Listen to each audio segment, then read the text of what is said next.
Nós estamos em 500 anos da Reforma Protestante, a Reforma da Igreja, que aconteceu com Martinho Lutero, em 1517, então exatamente 500 anos, no dia 31 de outubro. Você já ouviu um pouco no domingo passado, e sempre eu estou trazendo para os nossos dias, para a nossa realidade, e as implicações sempre. Então eu quero continuar esse assunto, e hoje eu estou falando sobre uma questão de vida ou morte espiritual, baseado num dos pilares que de Martinho Lutero. Eram 5, e um deles é sola scriptura, somente a Escritura. Então é onde eu vou me basear, e eu quero com este sermão nesta noite, mostrar como a Bíblia, a palavra de Deus, enfrentou todo tipo de perseguição para que não chegasse nas suas mãos, nas minhas mãos. Mas Deus a preservou e providenciou milagrosamente para que ela chegasse nos nossos dias.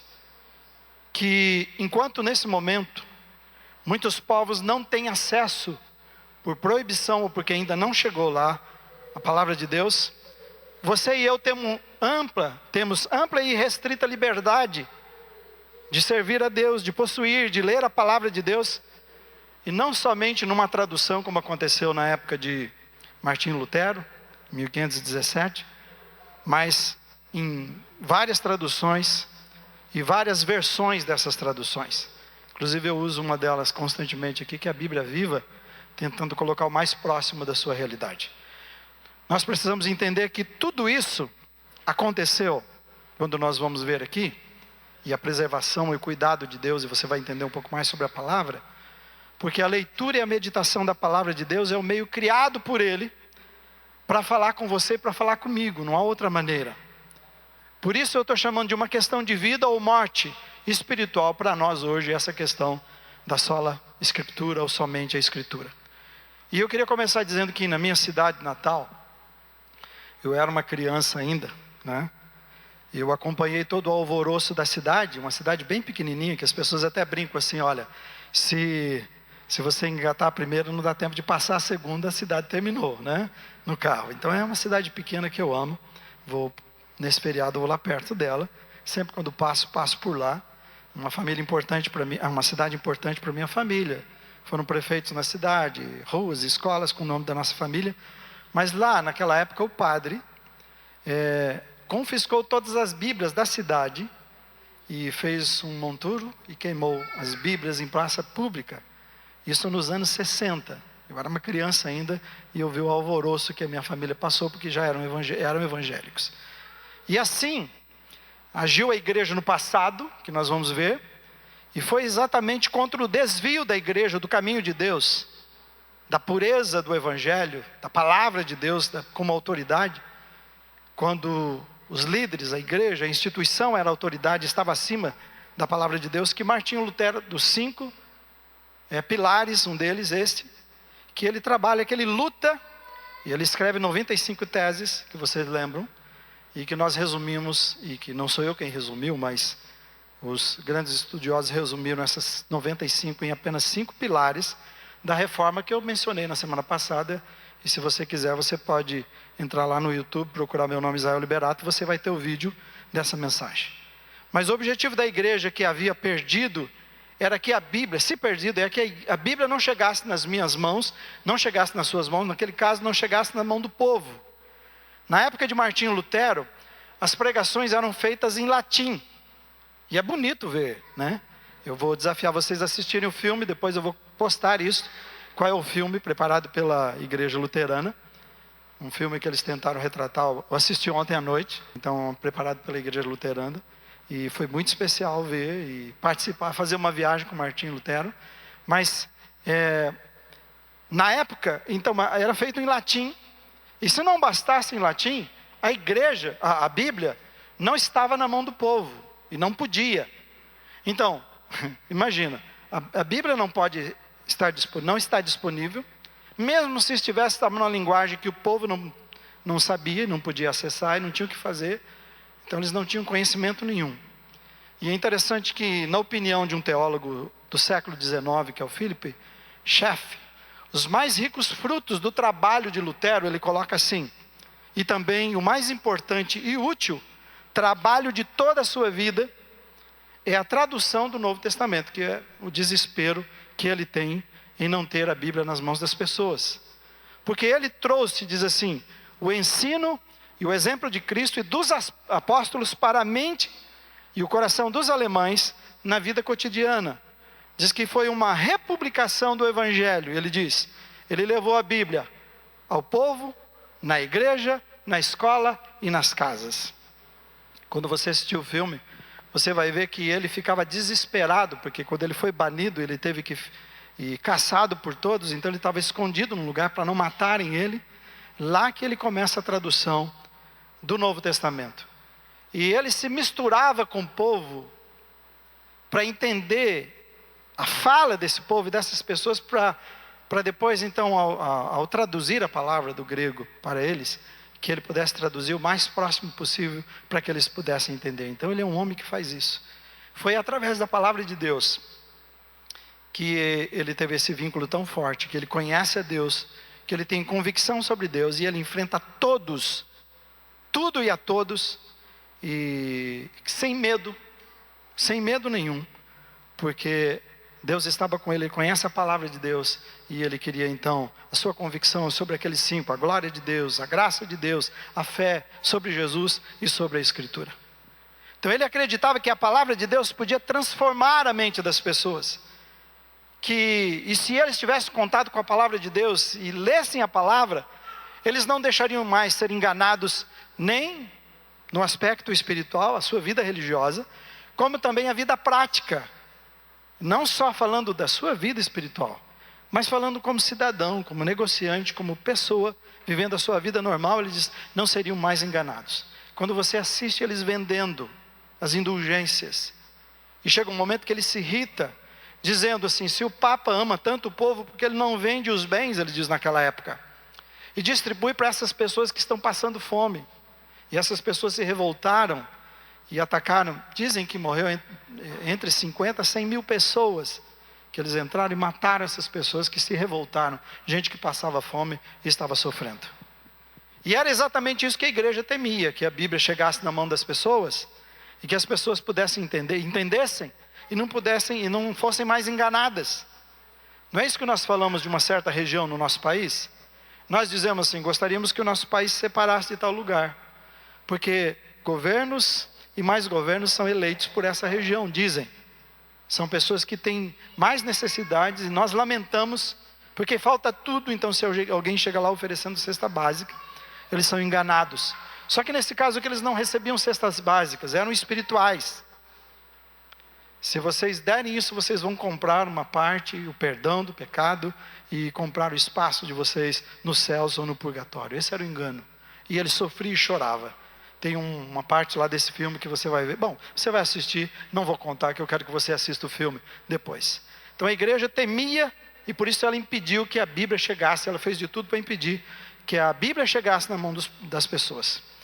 Decretos foram expedidos por um período longo, eu peguei essa pesquisa e dei uma olhada, por mais de 700 anos de decretos, de proibição sobre a Bíblia, seja de colocar na mão das pessoas, de traduzir a Bíblia, de falar da Bíblia, de ter a Bíblia, e os decretos estão lá, de 1215 a 1229, em 1234, 1408, cada vez um decreto, 1483, 1513 a 1521, que é exatamente a época de Martinho Lutero, 1592 a 1505, depois de 1740 a 1758, outro decreto de 1800 a 1823, 1823 a 29, de 31 a 46, de 1846 a 1878 e de 79 a 1903.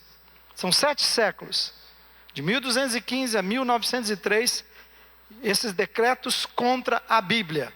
E um dos decretos, eu estou lendo para vocês aqui, diz assim: além disso, confirmo e renovo os decretos acima citados, entregue em tempos antigos por autoridade apostólica, contra a publicação, distribuição, leitura e posse de livros das Sagradas Escrituras, traduzidas para a língua vulgar, língua do povo. Então era tão sagrado que o povo não podia ter acesso. Mas se a Bíblia é a palavra de Deus, como seria? Como? E esse era o desespero dele. Ele queria levar para Cristo. E se fosse levado para Cristo, eles paravam de ganhar o dinheiro que eles tinham. Que é a nossa briga hoje. Você não precisa comprar Deus. Você não precisa fazer pacto financeiro com as igrejas e comprar um monte de coisas que vendem. Não tem, é de graça. Se nós damos voluntariamente porque Deus nos abençoa. Mas porque queremos comprar, porque Jesus já comprou tudo que precisamos. Milhares e milhares de pessoas morreram nesse período.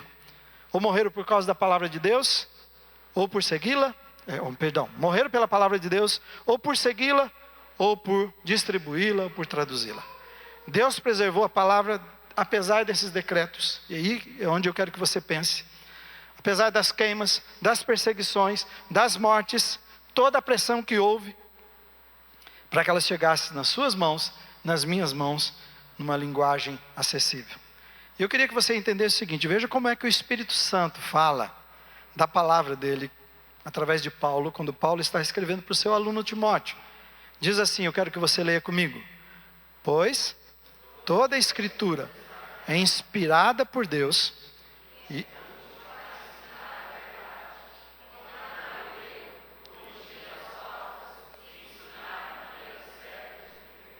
Sim.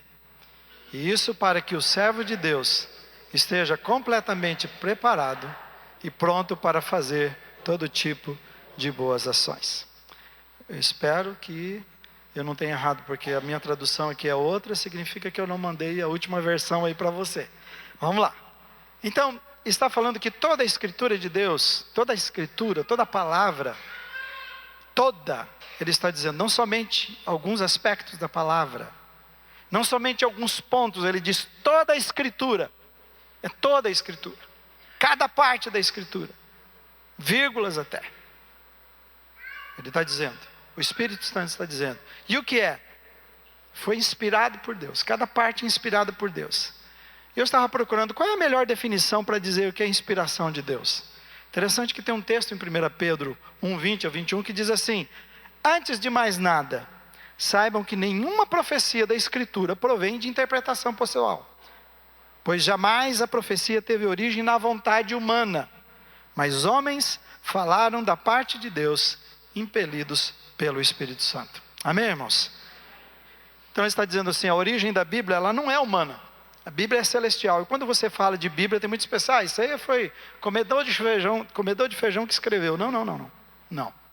Você lembra que lá para Moisés, Deus escreve os 10 mandamentos, Deus escreve com seu próprio dedo na tábua, naquela pedra, tábua de pedra, para que ele pudesse entregar, que são os 10 mandamentos.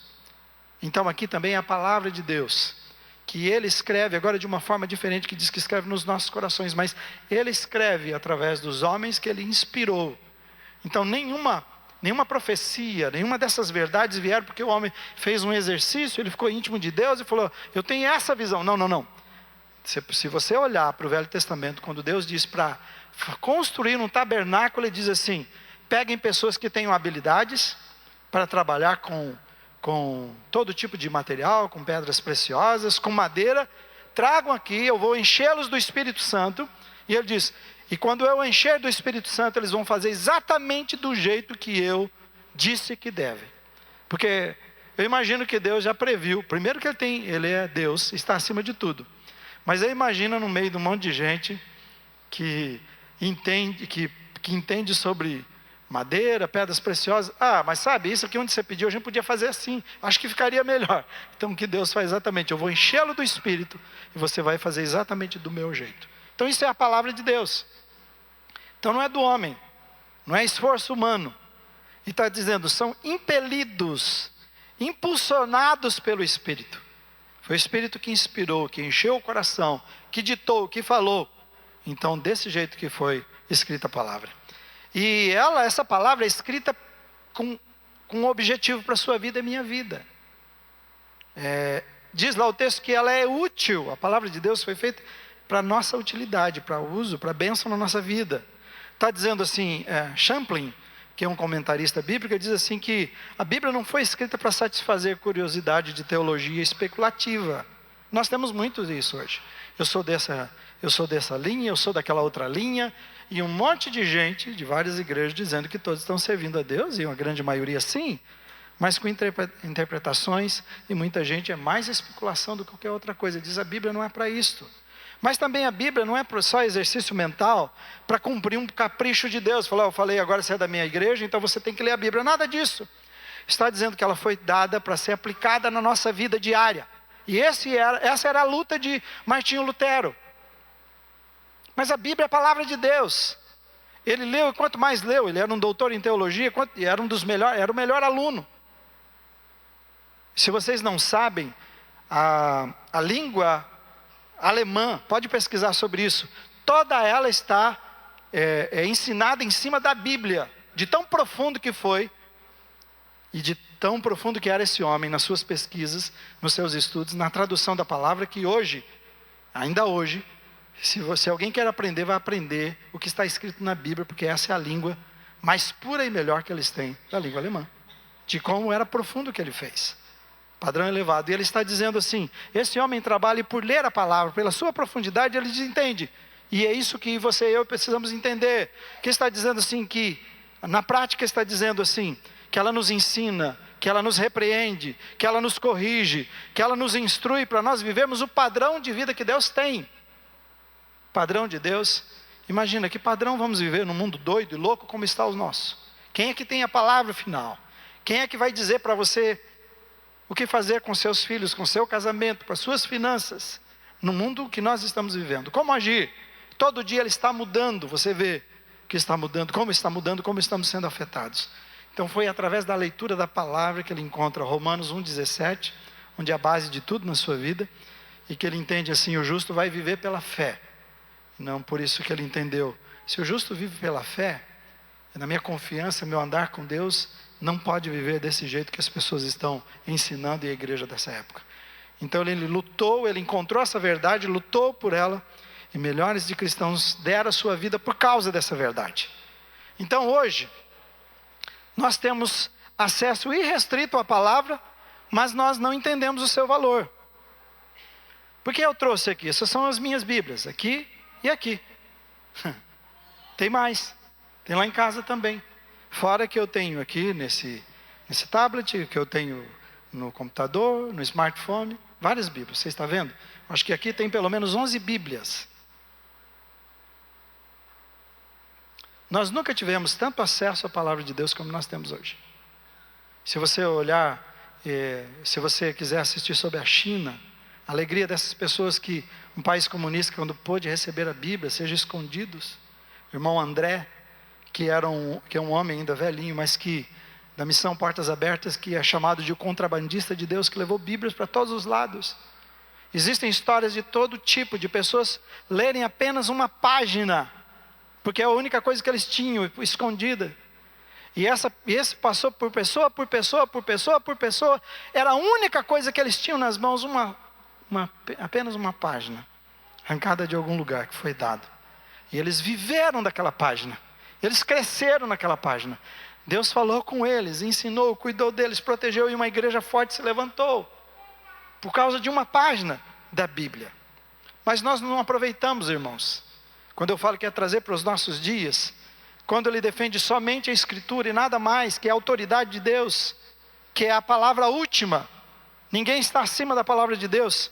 Eu queria que você pensasse uma coisa comigo. Eu acho que muitas vezes nós agimos com a Bíblia como fez essa criança que eu vou dizer. O professor faz uma pergunta, acho que você já ouviu isto, às crianças da sua sala sobre o leite. E a pergunta foi, de onde veio o leite? Ué, da caixinha.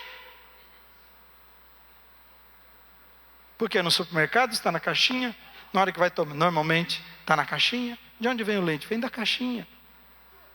Porque o único conhecimento que ele tem é disto. Então eu e você não temos escassez da palavra. Você não tem falta de Bíblia.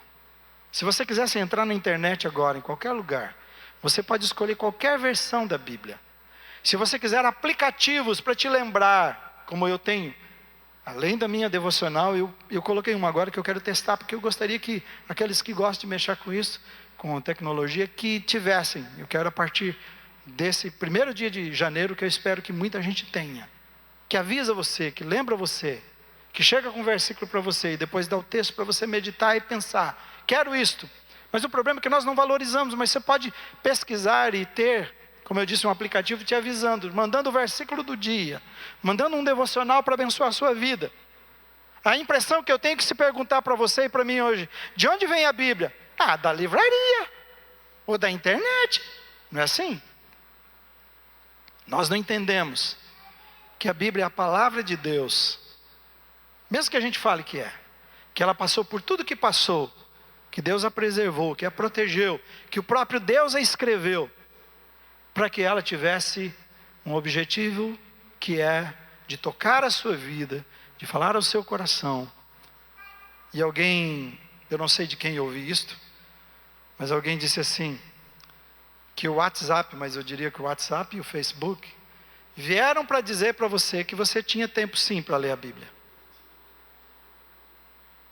E a coisa está de um jeito, que estão falando que os próximos passos da tecnologia, o meu não está aqui, é que hoje a gente vive tanto com ele nas mãos, que daqui uns dias ele não estará mais nas mãos. Será uma coisa vestível, ou será um relógio, um óculos, algo que você não precisa pôr a mão. Só que é pior, hoje eu li, um bambambam da tecnologia aí, disse o seguinte, que vai chegar um momento que você, na verdade, vai ter um chip aqui em algum lugar, que vai interagir, você é a máquina e o homem ao mesmo tempo, se tornar você não robô mais, e que você, só em pensamento, você vai fazer essas coisas que nós fazemos. Ele está arriscando dizendo que ele acredita nisso e está apostando nisso. Nossa, que época! Como as coisas estão mudando. Então nós temos tanta coisa à nossa disposição, mas o que acontece? Parece que quanto mais tempo, mais tecnologia, mais possibilidades, nós nos perdemos e nos envolvemos com tanta coisa e deixamos exatamente aquilo que é mais importante na nossa vida, que é a palavra de Deus. Que não é um pastor bobo, doido, gritando, leia a Bíblia, você não lê, vai cair um raio na sua cabeça. Não é nada disso. Apesar que Lutero aceita ser padre por causa disso. Os raios estavam caindo do lado. Eu aceito ser padre, sim, eu vou ser padre, se o Senhor me livrar dessa. Talvez Deus tenha que mandar uns raios para você também decidir alguma coisa na sua vida, né? Nós temos liberdade, nós não precisamos de uma página. Tem aqui 11, pelo menos, fora as que eu tenho, fora outros materiais. Eu estou falando de Bíblia, que eu poderia ler em qualquer outra em versões aqui para você. Então qual é o problema? Olha o que o texto de 1 Pedro 2, 1 a 5 diz. Livrem-se, pois, de toda maldade, de todo engano, hipocrisia, inveja e toda espécie de maledicência. E veja o que o versículo 2 diz, fale comigo. Como crianças recém-nascidas, desejem de coração o leite espiritual puro, para que por meio dele cresçam para a salvação. E ele diz, agora que vocês já provaram que o Senhor é bom, então à medida que se aproximarem dele, Jesus, a pedra viva, rejeitada pelos homens, mas escolhida por Deus, e diz, e preciosa para ele, vocês também estão sendo utilizados.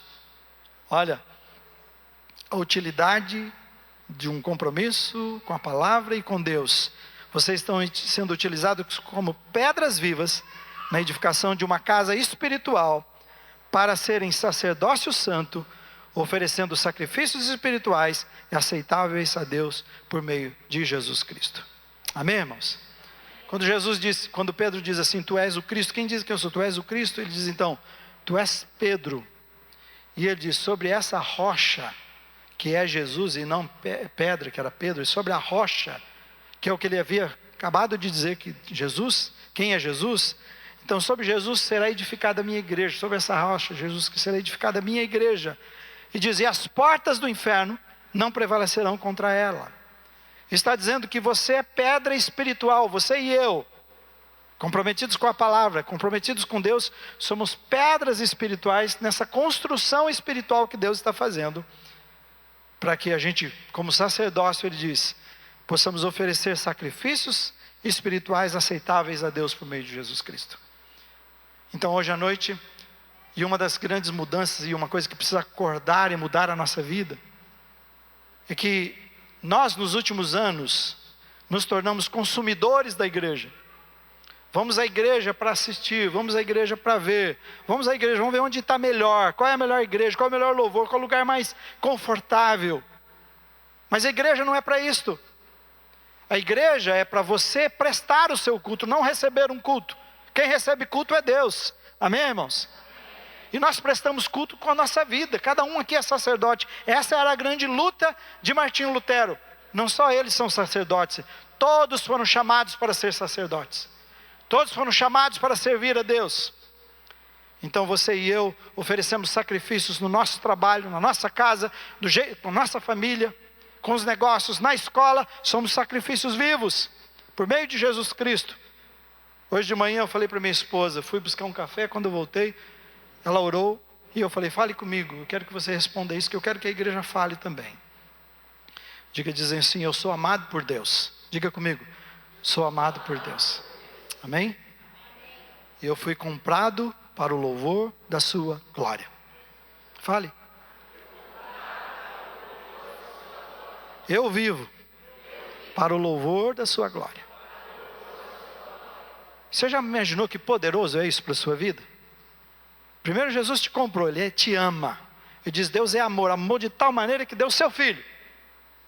E depois diz assim, eu te comprei para você ser uma expressão da minha glória, onde você estiver.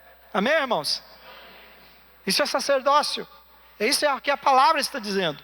Como é que você saberia disto? Por causa da minha inteligência? Não. Pela sua? Também não. Se não fosse o Espírito Santo revelar, é o Espírito, ele diz a letra mata, mas o Espírito que está nessa letra é que é a questão. É o Espírito de Deus que fala o seu coração ao meu coração. Essa é a palavra de Deus. Então ele está dizendo o que para mim e você hoje?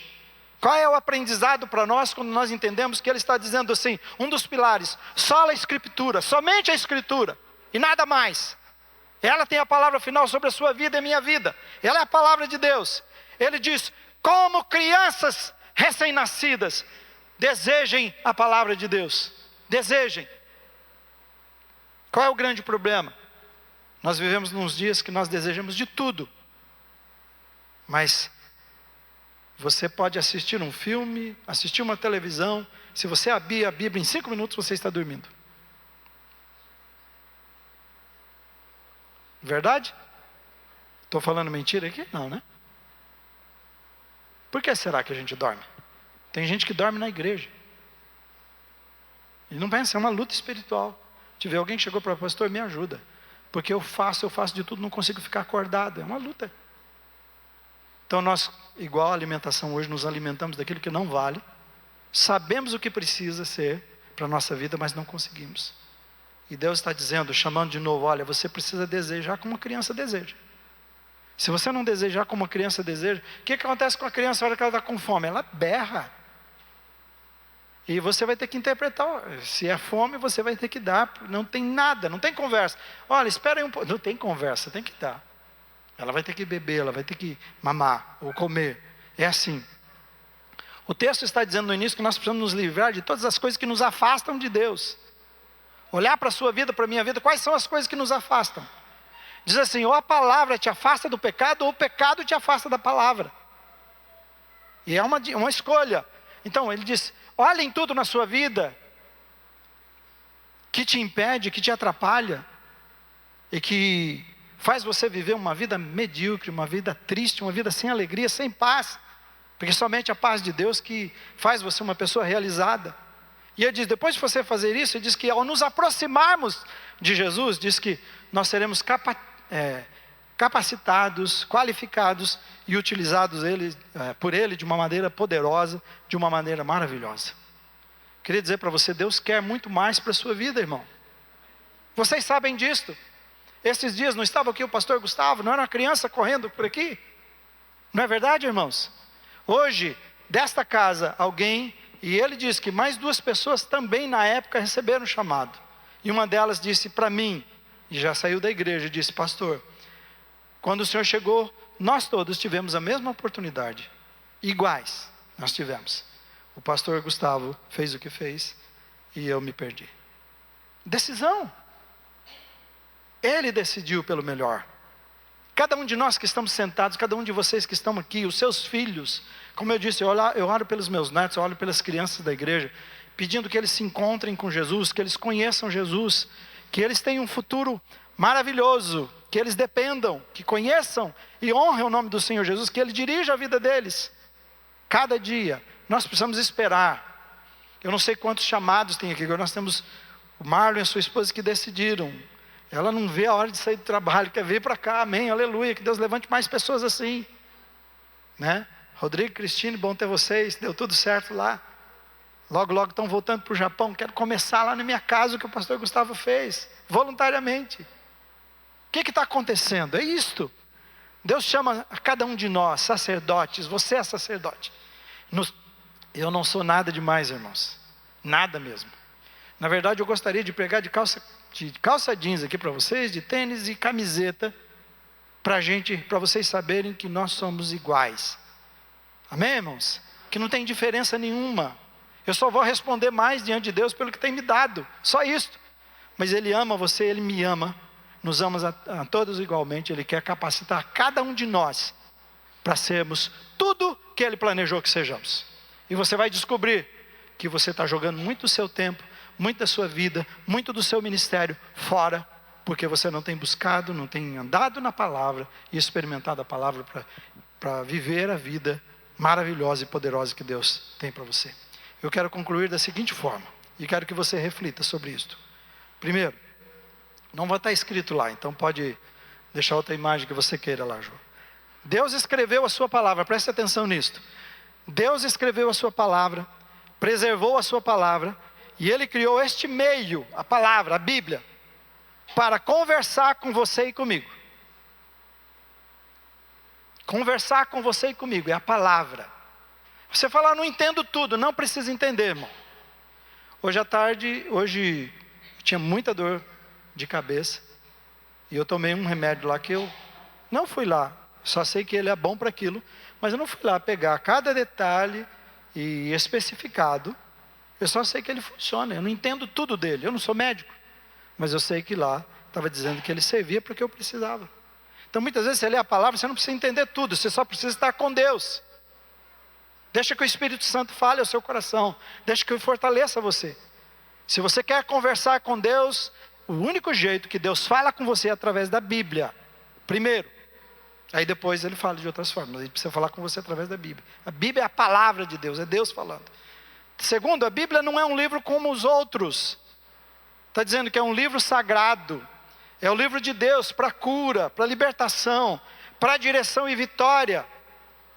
Para você vencer tudo. Todos os que são filhos de Deus, e que Ele diz que ama, todos aqueles que Ele recebeu, Ele vai orientar a sua vida e a minha vida para vivermos da melhor maneira possível. Terceiro, Jesus disse que quem se alimentasse dele, Ele diz, quem de mim se alimenta, viverá de mim. Ele está dizendo, quem se alimenta de mim, vive no meu poder. Nós vivemos daquilo que nos alimentamos. Se você se alimentar de WhatsApp, se alimentar de Facebook, se alimentar de notícias, de futebol, de fofoca, é disto, de pecado, esse é o poder que você tem para viver. Ele diz, alimentem-se de mim, e vocês vão viver a verdadeira vida. Vocês vão ter a vida eterna. Quarto lugar, a Bíblia é um meio de comunicação de Deus. Se eu quero ouvir Deus, quero saber a vontade de Deus, vou para a palavra de Deus. Diz que a vontade dele é boa, agradável, perfeita para você e para mim. Precisamos conhecê-lo. Quinto e último, a Bíblia é a maneira de conhecermos a vontade de Deus para nossas vidas e vivermos a vida abundante que Ele planejou para cada um de nós. Você pode possuir as coisas? Pode. Interessante que naquela questão do rico, que ele diz assim, olha, eu ganhei demais, tenho muito dinheiro, não tenho onde colocar a produção desse ano, o que eu vou fazer? Ok, vou derrubar todos esses celeiros, construir muitos e muitos e muitos e vou pôr. Quando Deus diz para ele, louco, esta noite pedirão a tua alma. Ele falou, e você? O que você tem para oferecer? Ele diz, o problema é de sermos ricos para com o mundo e não sermos ricos para com Deus. O que ele está dizendo para mim e você é que Deus não está contra a riqueza. O problema é quando nós achamos que a riqueza que vale a pena é a riqueza do mundo. E aí nós corremos e levamos a nossa vida com base nisto. Você não pode, quando ele diz, nem só de pão vive o homem, mas da palavra que sai da boca de Deus, ele está dizendo assim, que é preciso equilíbrio nessas coisas, porque estamos aqui, precisamos de dinheiro, agora precisamos de dinheiro aqui, então nós precisamos, mas não é a questão, o dinheiro tem que nos servir, mas nós não podemos servi-lo, não podemos ser escravos dele. Você fala, mas eu sou pobre, não importa, irmão, você pode querer conseguir R$1.000, tanto quanto o cara que quer 100 mil, 10 milhões, nós estamos presos. O que ele está dizendo assim, é que você precisa priorizar, por isso que ele diz assim, busque o reino de Deus e a sua justiça, e as demais coisas serão acrescentadas. Nós aprendemos isso na palavra de Deus. Eu queria que você aprendesse uma coisa, que você tomasse uma decisão hoje à noite. Qual a decisão? A decisão que é minha, faço mais que isso, a decisão que outras pessoas dessa igreja tomaram, que você vai começar separando 5 minutos por dia, mas não vai deixar de fazer. Tem muita gente que precisa, eu preciso de 2 horas, 3 horas, 4 horas, e nunca faz nada. Faça 5 minutos. Abra a Bíblia. Não fica pulando lá, pregando caixinha de promessa também não, tá bom? Vai lendo a Bíblia, leia toda a Bíblia. Eu estou terminando de ler a Bíblia, de novo, você está? Mas não é por nada. Como é que eu vou pregar para você? Como é que eu vou alimentar você? De quê, né? Que vocês vão se alimentar. Pegue 5 minutos por dia. Comece a ler a palavra do Senhor. Medita nela, ore e faça isso todos os dias. E você vai ver como Deus vai orientar você, vai abençoar você e vai fazer você uma pessoa segundo o coração dele. Você vai extrair, como eu disse, lá do rico, eu estava falando porque é o seguinte, nós podemos possuir as coisas, mas usufruir, aproveitar das coisas vem de Deus. Se ele não deixar você aproveitar, você vai comer de pé, viver angustiado, não vai nem sentar para alimentar, vai correr que nem um doido, e as coisas atrás de você, você pode ter todo o dinheiro que tiver, mas não vai ter paz. A palavra de Deus é a palavra viva, é a palavra de Deus para o seu coração, meu coração. Eu chamo você a fazer um compromisso com ele, de leitura diária e meditação, começando com 5 minutos, seja através do seu celular, seja através do seu computador, seja Bíblia, né? Se você precisa que a gente consiga Bíblia no sentido de valores menores, a gente pode conseguir indicar a Bíblia para você sem problema, tá bom? Se você não conseguir, fala também que você não tem condições, eu vou arrumar algumas pessoas, não vão comprar a Bíblia e te dar. Mas queremos que a palavra de Deus esteja nas suas mãos e depois no seu coração, e você seja uma pessoa transformada e um sacerdote nas mãos do Senhor. Amém? Vamos ficar em pé.